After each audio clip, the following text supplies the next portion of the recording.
When you live with a heart condition, trust isn't optional, it's survival. You trust the doctors who adjust your meds, the pharmacist who fills them, and most of all, the people closest to you who promise to support you through the fragile parts of healing. I thought I could trust my boyfriend, Adam. We'd been together almost 2 years.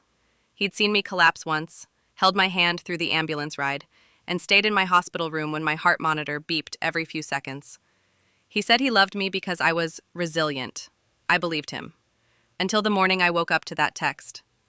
I told your cardiologist you've been skipping your heart medication. He's cutting off your prescription until you get serious.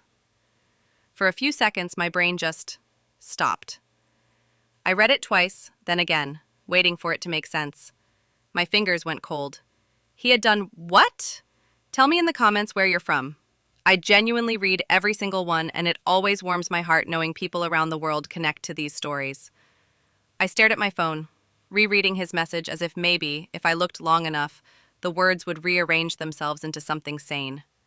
But they didn't. He had gone behind my back, contacted my doctor, and lied. Lied about something that could literally kill me.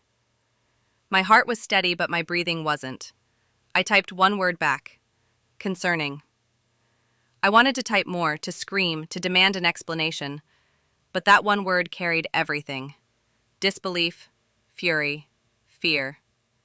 He didn't reply. The silence that followed wasn't just uncomfortable.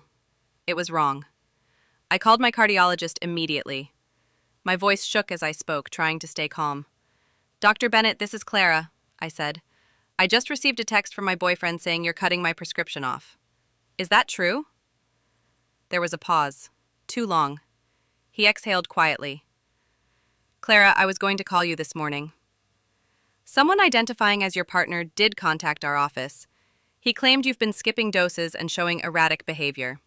Out of caution, I put a temporary hold until we confirmed the facts. I pressed a trembling hand to my chest. Doctor, I haven't missed anything. Not one dose. My pharmacy has the refill records and my smartwatch tracks every intake. Please check. I believe you, he said softly. Can you bring your records in today? I drove straight to his office. The city outside felt unreal. Faces moving, traffic humming, while inside my car the world had narrowed to one thought. He tried to sabotage my treatment. When I handed Dr. Bennett my refill logs and smartwatch data, he scanned the records with careful eyes.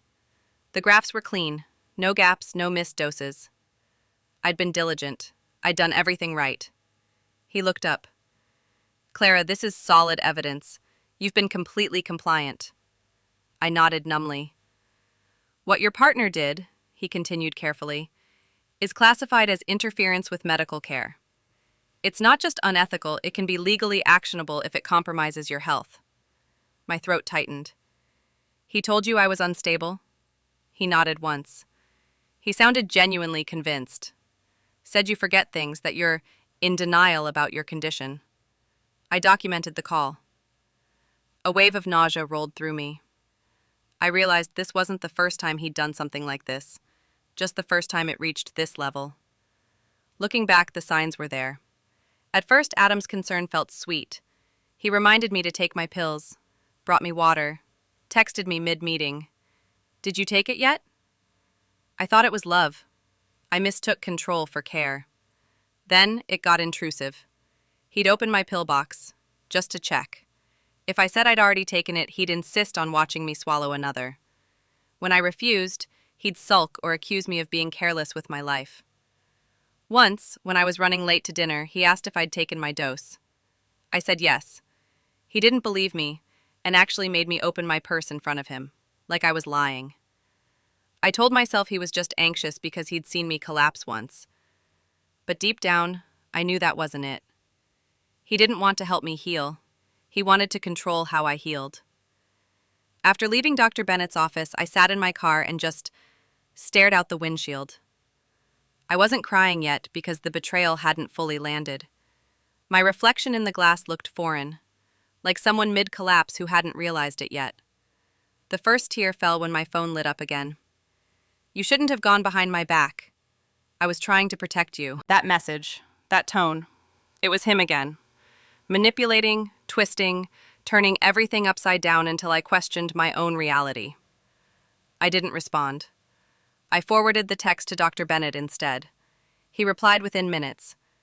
"Keep every message. We're reporting this."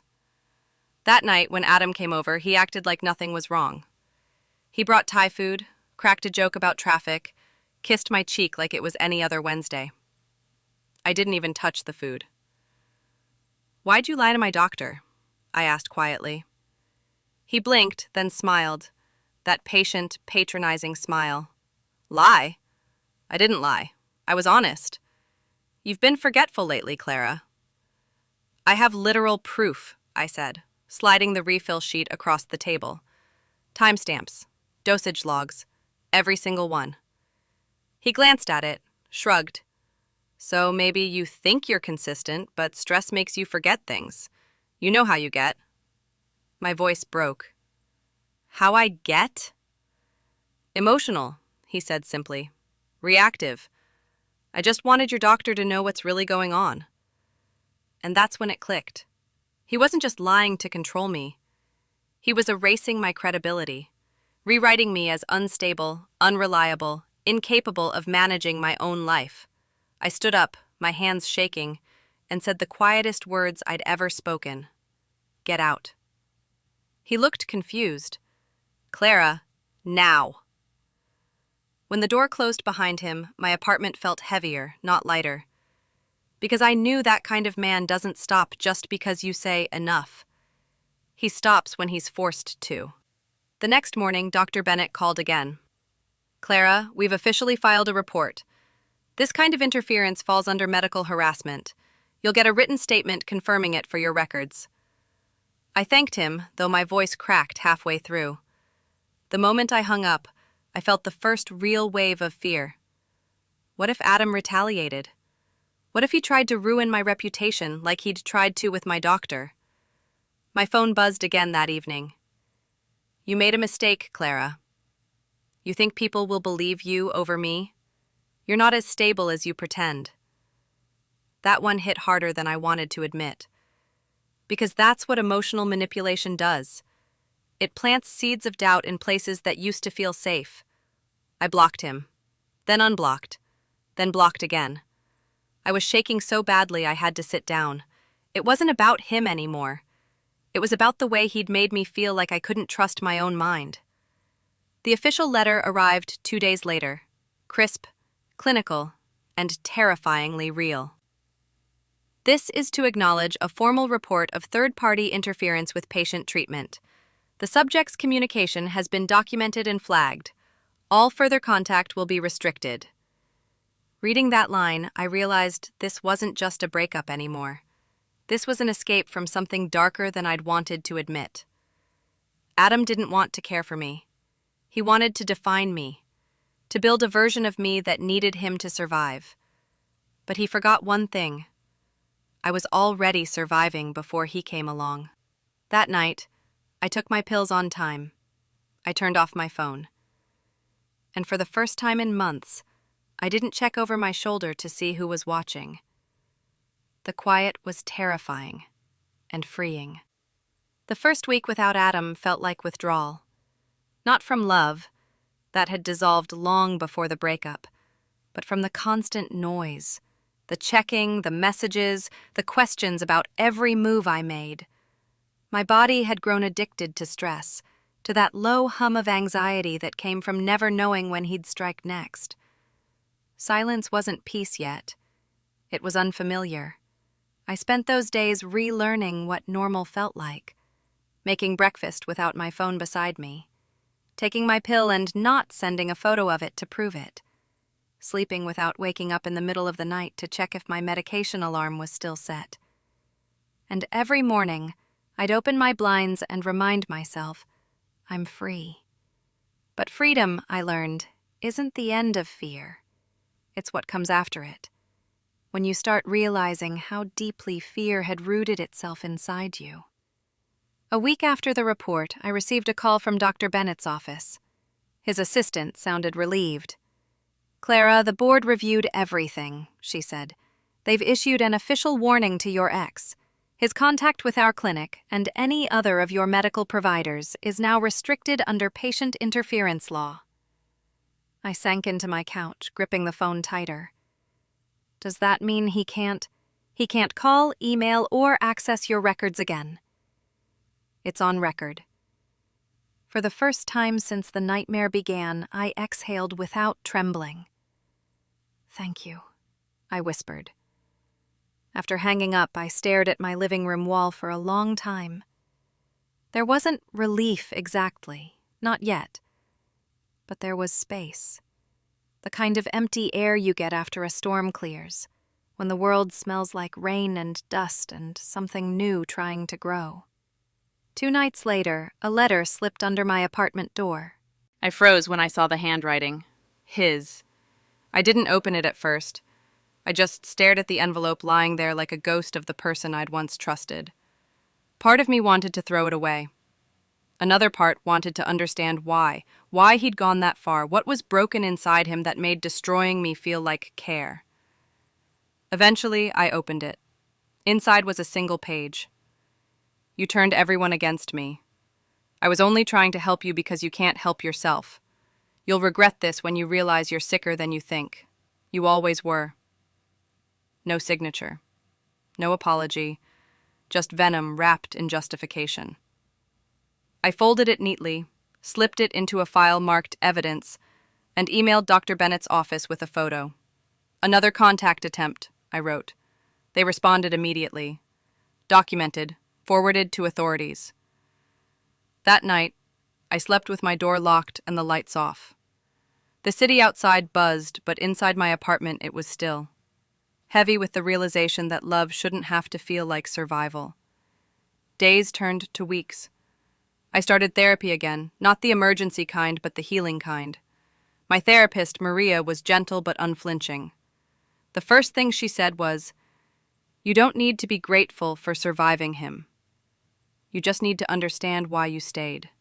Her words cracked something open inside me. I realized how often I'd mistaken control for care because it came disguised as attention. How I'd equated being checked on with being loved. How easily concern becomes a leash when you're vulnerable. She had me list every moment he'd made me doubt myself. Every time he'd said, "You're overreacting," or "You're too emotional," or "You forgot again." The page filled faster than I expected.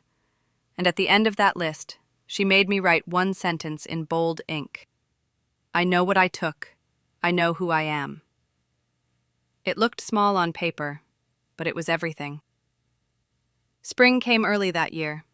The trees outside my apartment began to bloom, soft pink petals floating across my balcony. I started walking every morning again, just like before I met him. My chest still fluttered sometimes, not from fear, but from the strange feeling of existing without being monitored. I got coffee from the cafe near the park, the one I used to avoid because he said their espresso messed with my heart rate. I sat there for an hour, people watching, sipping, breathing freely. And when the barista smiled and asked, "You okay?" I smiled back for real. "Yeah," I said. "Better than okay." Then one afternoon, I got a call from an unknown number. It was the investigating officer assigned to my report. "Miss Torres," he said, "we just wanted to inform you that Mr. Reed has been served a restraining notice. He's prohibited from contacting you in any form. If he attempts again, it becomes criminal harassment." I felt the breath leave me in a quiet rush. He actually got served? "Yes, ma'am." You did the right thing documenting everything. When the call ended, I stood by the window for a long time. The sun was spilling gold across the buildings, washing everything in light that didn't hurt to look at. For the first time since my diagnosis, and since Adam, I didn't feel fragile. I felt whole. That night, I did something I hadn't done in a year. I cooked my favorite dinner, the one he used to say had too much sodium. I poured myself a small glass of wine, sat by the window, and took my medication right on time. No reminders, no alarms, no audience. Just me. And as I swallowed that small white pill, I realized something. I wasn't taking it because I was scared of dying. I was taking it because I wanted to live, on my own terms. I don't know if Adam ever truly understood what he did. Maybe, in his mind, he was still the hero of his own story, the caring boyfriend who saved a reckless woman from herself. But that's the problem with people like him. They don't love you. They love the version of you that depends on them. And the moment you start standing on your own, they start shaking the ground beneath your feet just to make sure you fall again. But I didn't fall this time. Months later, when Dr. Bennett saw me for a routine checkup, he smiled as soon as I walked in. "Your heart's stronger," he said. "Your numbers look great." "Feels that way," I said.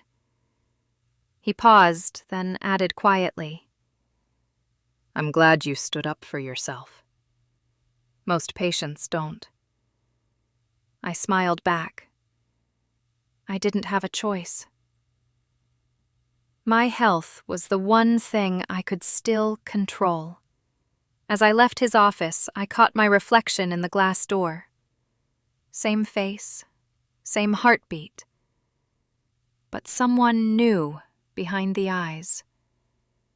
Someone who finally believed her own story again. That evening, I shared my experience online for the first time. Not for sympathy, but for awareness. I wrote, "If someone ever uses your illness as leverage to control you, that's not love. That's manipulation wearing a mask. Your body, your health, your choices, they belong to you. Don't let anyone convince you otherwise."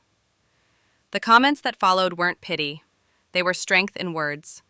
Women from all over the world wrote back, "This happened to me too. Thank you for saying this out loud. I thought I was crazy until now." And reading them, I realized that what happened to me wasn't rare. It was just rarely spoken about. Some nights, I still think about how close he came to convincing my doctor that I was unreliable. How a single phone call almost erased my credibility. How easily truth can be drowned out by confidence if you don't have proof. But now I keep that proof, not just in documents or emails, but in the quiet way I live. In the steady beat of my own heart, free from someone else's control. Love isn't supposed to monitor your pulse or rewrite your prescriptions. It's supposed to make your heart stronger, not afraid. And mine, finally, is beating exactly the way it should. As I sat there that night, the city quiet outside my window, I realized something. Peace doesn't come when the noise stops. It comes when you no longer need the noise to feel alive. I took my medication, smiled at my reflection, and whispered, "I'm okay." For the first time, I actually believed it.